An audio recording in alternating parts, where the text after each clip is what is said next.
Good morning, everybody. How are you? Hope you all are fine. So, let's start our today's class.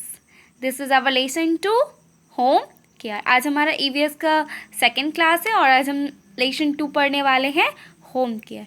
जैसा कि हम लोग जानते हैं कि टाइटल को समझना बहुत ही ज़्यादा इम्पॉर्टेंट होता है कि टाइटल हमें क्या बता रहा है। सो होम केयर मतलब घर का परवाह, घर का ख्याल रखना। तो our first question is what is home. हमारा फर्स्ट क्वेश्चन है घर क्या होता है।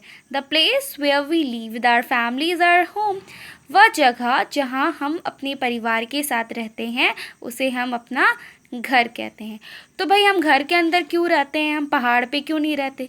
तो इसका एक इम्पॉर्टेंट पॉइंट ये है, our home protects us and keep us comfortable. हमारा घर जो होता है वो हमें प्रोटेक्ट करता है, मीन्स हमें सुरक्षित रखता है और हमें कंफर्टेबल रखता है। मतलब हम अपने घर पे आराम से किसी भी तरह से रह सकते हैं, हमें हमारे घर में किसी भी प्रकार की कोई तकलीफ़ नहीं होती। We should keep our home and its surroundings clean. जिस प्रकार हम अपने आप को क्लीन रखते हैं बिल्कुल उसी प्रकार हमें अपने होम्स को भी क्लीन रखना चाहिए, उसके सराउंडिंग्स, उसके वातावरण को भी क्लीन रखना चाहिए। In our house there are many rooms for different purposes, we should keep them clean.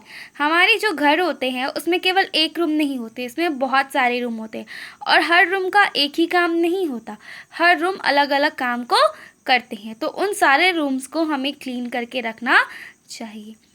अब हमारे पास एक क्वेश्चन आता है, what should we have in our house to make it Airy.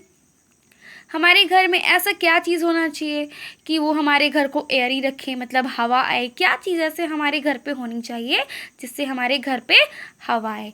तो we should have windows and ventilators to let in fresh air and sunlight. हमें हमारे घर पे विंडोज़ और वेंटिलेटर्स होने चाहिए ताकि हमारे घर में सनलाइट और फ्रेश एयर आ सके।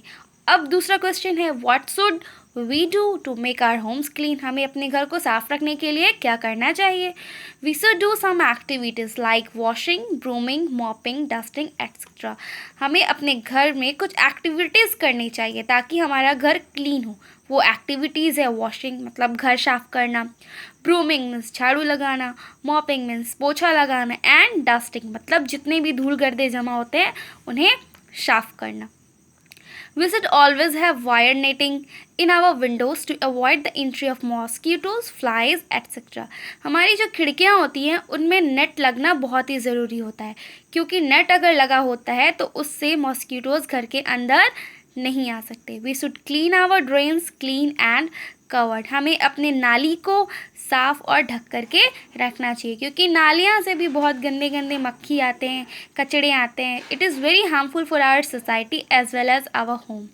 Decorating our homes. अब घर को साफ़ तो कर लिया, अब घर को डेकोरेट करने की बात आई। हम अपने घर को हर टाइम डेकोरेट नहीं कर सकते।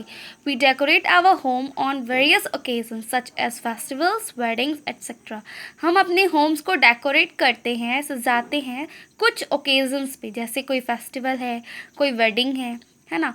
For decorating we use flowers, natural colour like turmeric. We also make rangoli in front our house. अब हम अपने घर को सजाते हैं तो किस चीज़ से सजाएंगे? हम अपने घर को नेचुरल फ्लावर से सजाएंगे, नेचुरल कलर जैसे टर्मरिक, हल्दी से सजाएंगे और घर के आगे रंगोली भी बनाएंगे। So these are the thing which is very important for the house. Hope आपको ये समझ में आ गया। Thank you everyone, thank you for the class.